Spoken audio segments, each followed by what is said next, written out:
Assalamualaikum warahmatullahi wabarakatuh. Saya Jayin, pengampu pelajaran akidah akhlak. Di sini saya akan menerangkan tentang ilmu dan akhlak terpuji. Nah, karena ilmu yang bagus itu akan membawa akhlak yang terpuji, tetapi kalau ilmu itu tidak bagus, maka sebaliknya. Sudah diajarkan oleh Rasulullah. Barang siapa yang bisa memiliki akhlak yang terpuji, apa yang dikatakan akhlakul karimah, maka dia akan memiliki ilmu yang bagus. Dan Allah sendiri juga akan mengangkat derajat kepada orang-orang yang memiliki ilmu setingkat lebih tinggi dibanding yang lain. Dengan ilmu pengetahuan, maka orang itu akan bisa berpikir mana ini yang harus dilakukan dan mana yang harus tidak dilakukan.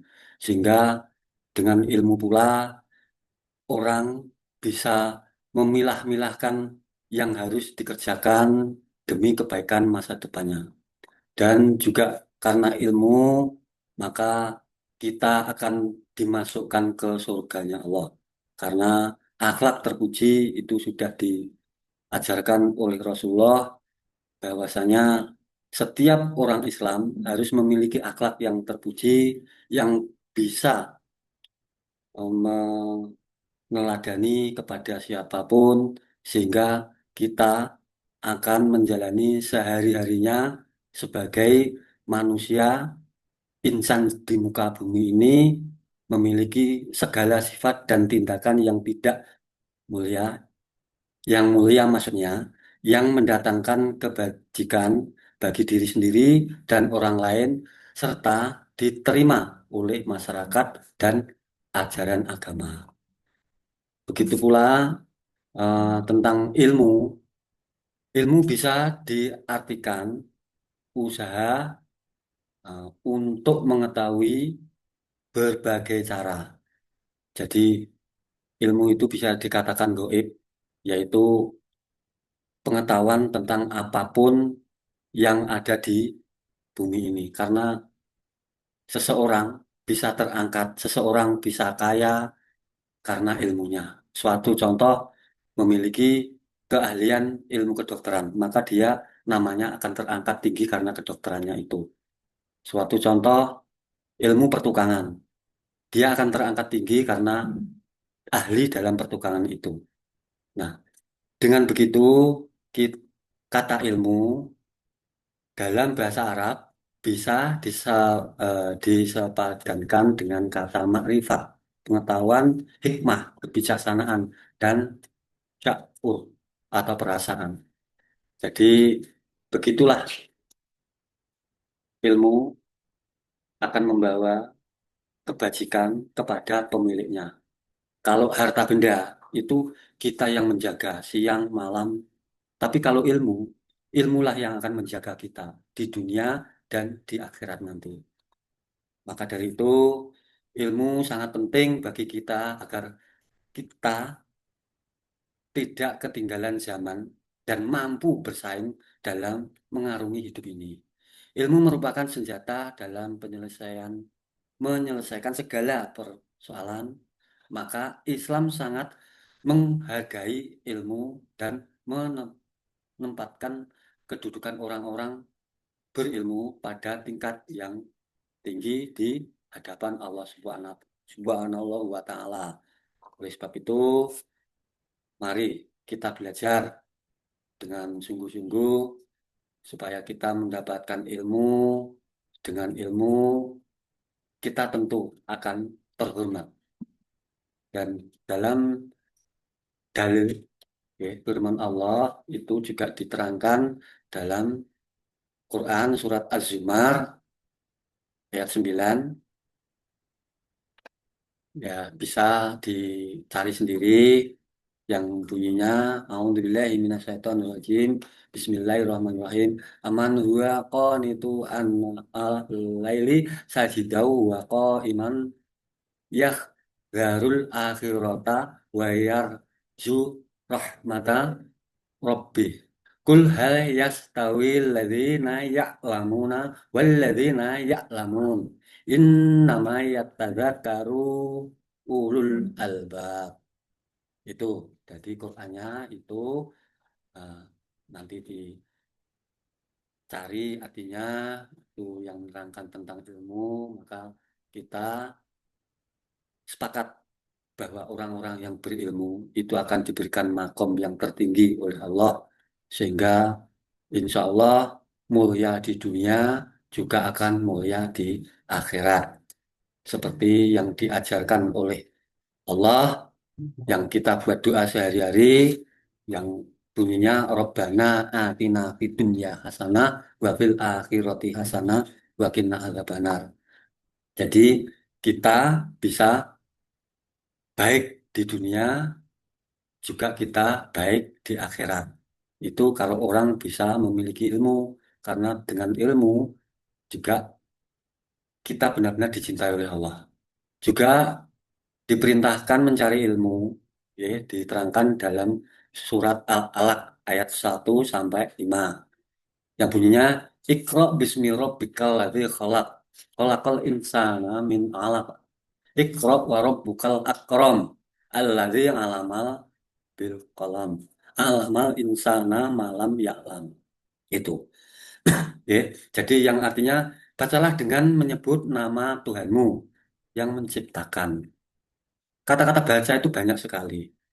Membaca. Iqra, bacalah dengan kebesaran Allah. Allah itu wujud. Wujudnya apa? Alam semesta ini. Memang Allah itu tidak terlihat gaib, tapi Allah itu juga bisa dikatakan wujud. Wujudnya alam semesta ini. Yang kedua, dia telah menciptakan manusia dari segumpal darah. Sebetulnya kita itu sangat tidak berharga, hanya dari segumpal darah.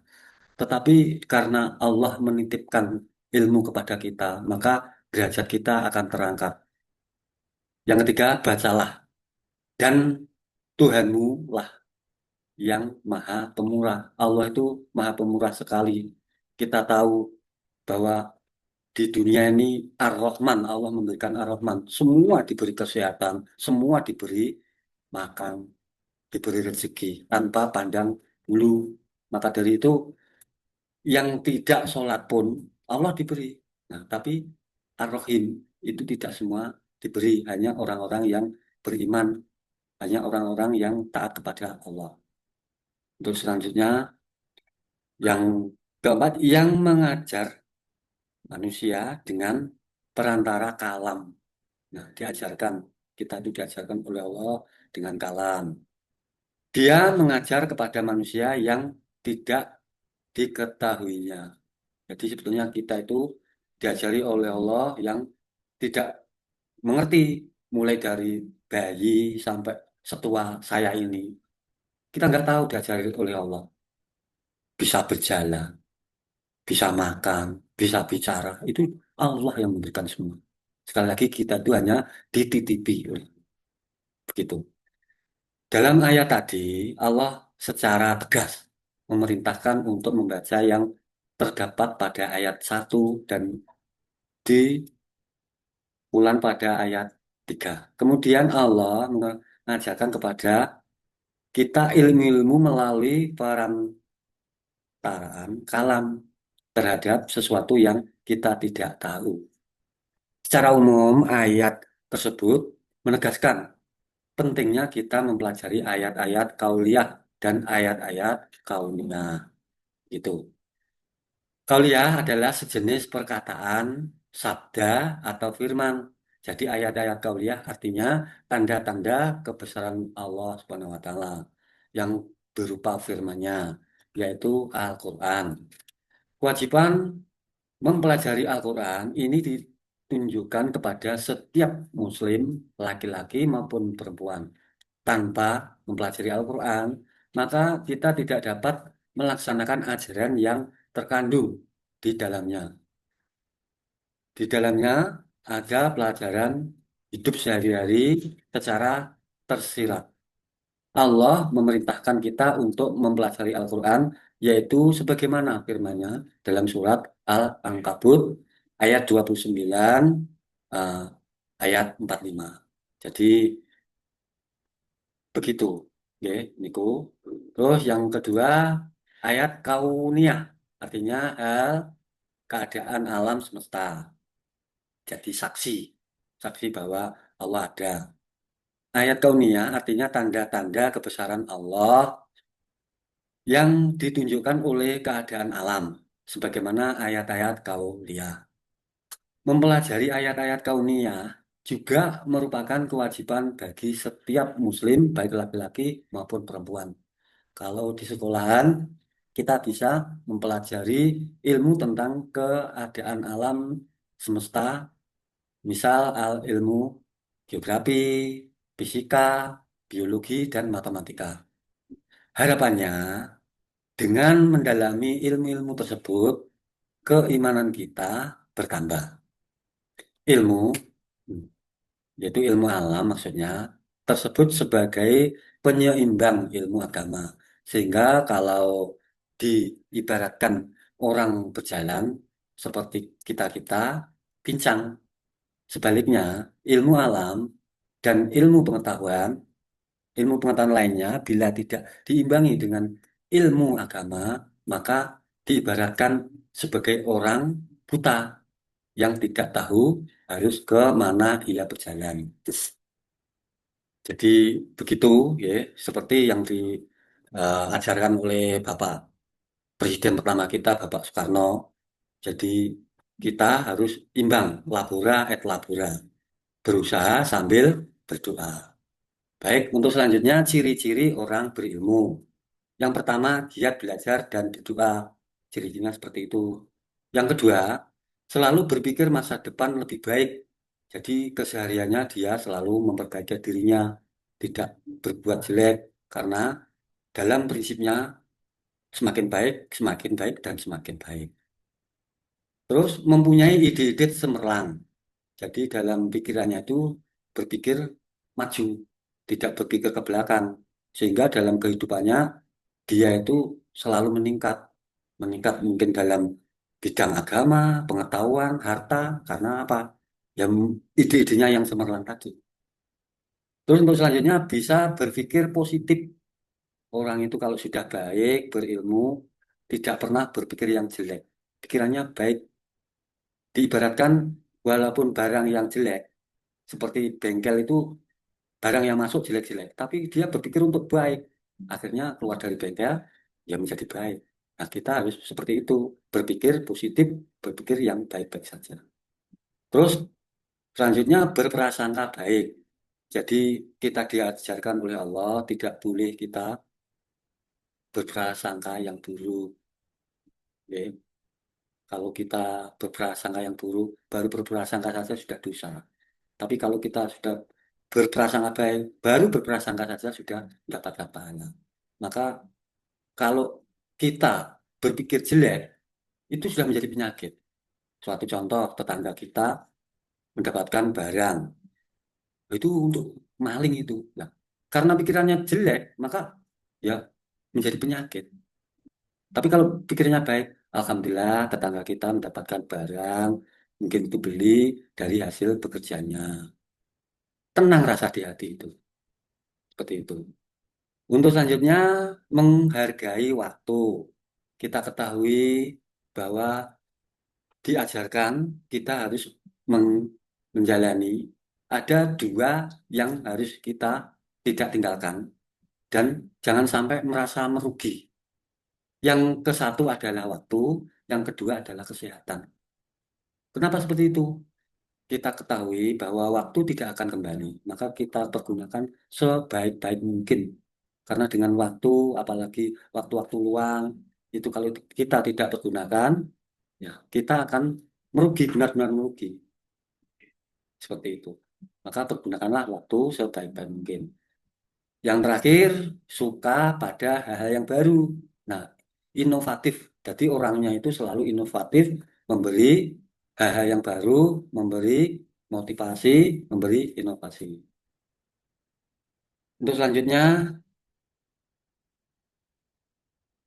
kita terangkan tentang nilai positif, ya, nilai positif. Jadi yang pertama ada kepuasan batin karena dengan ilmu kita dapat mengatasi problem kehidupan. Itu. Yang kedua, mendapatkan posisi sosial dan tingkat kehidupan hidup yang lebih baik daripada orang yang tidak berilmu. Yang ketiga, dapat menerapkan pelaksanaan berbagai tingkatan kecerdasan dengan benar. Kalau ilmu yang kita miliki ilmu agama, maka kita dapat menjalankan ajaran agama dengan baik dan benar. Kalau ilmunya pengetahuan, kita juga akan bisa memajukan lingkungan kita dengan baik. Terus yang keempat, mempertebal keimanan kepada Allah. Karena dengan ilmu kita dapat merasakan kebesaran Allah Subhanahu wa taala. Terus sekarang nilai-nilai positif, ya, bagi orang lain. Jadi kalau tadi nilai positif untuk diri sendiri, sekarang nilai nilai positif bagi orang lain yang memiliki ilmu. Yang pertama, memberi manfaat bagi orang lain yang membutuhkan petuah, petunjuk, pengarahan atau saran dari kita. Itu kalau memiliki ilmu agama. Kalau memiliki ilmu pengetahuan atau kepandaian yang seperti saya terangkan di depan, seperti bengkel tadi. Lalu yang kedua, dapat membantu dalam mengatasi masalah yang dihadapi oleh orang lain. Jadi kita sebagai pengayom, payung. Jadi karena orang berilmu itu kalau bicara hati-hati, menyenangkan hati, akhirnya orang, oh sana loh, bisa teduh kalau ada masalah, bisa terselesaikan. Begitu. Yang ketiga, memotivasi orang lain untuk menuntut ilmu apabila kita menjadi panutan dan teladan bagi mereka. Jadi kita apa bisa menyarankan untuk menuntut ilmu agar dia selalu menjadi baik. Baik untuk selanjutnya perilaku orang yang berilmu. Tentu beda orang yang tidak punya ilmu dan punya ilmu. Yang pertama, yang memberi manfaat bagi orang lain yang membutuhkan petuah, petunjuk, pengarahan atau saran dari kita. Seperti tadi yang saya terangkan di depan tadi. Yang kedua, rajin sekolah dan mendatangi tempat-tempat belajar dan sumber ilmu. Misalnya di perpustakaan. Jadi anak-anak kalau rajin, waktu istirahat tidak kemana-mana, tapi ke sumber ilmu, ya ke perpustakaan tadi. Terus yang ketiga, rajin mengikuti pengajian untuk menambah ilmu keagamaan. Jadi dia selalu menghadiri pengajian karena dia ingin maju dan berkembang dalam kehidupannya. Oke, Alhamdulillah kesan-kesan atau kesimpulan saya, ya. Jadi akhlakul karimah berilmu adalah kunci keberhasilan dalam menuntut ilmu dunia dan akhirat. Ilmu tanpa akhlak ibarat pohon tanpa buah. Seorang muslim hendaknya selalu menata niat, menjaga adab, dan mengamalkan ilmu dengan penuh tanggung jawab kepada Allah. Ya, seperti hadis di bawah ini, yang artinya sesungguhnya aku diutus untuk menyempurnakan akhlak yang mulia. Itu hadis Rasulullah innamal bu'istu li utamima makarimal akhlak. Oke, baik, terima kasih eh, untuk paparan mapel akidah akhlak dari saya. Semoga bisa bermanfaat, maslahah, bidini, fidunia, wal akhirah. Akhirnya, Assalamualaikum warahmatullahi wabarakatuh.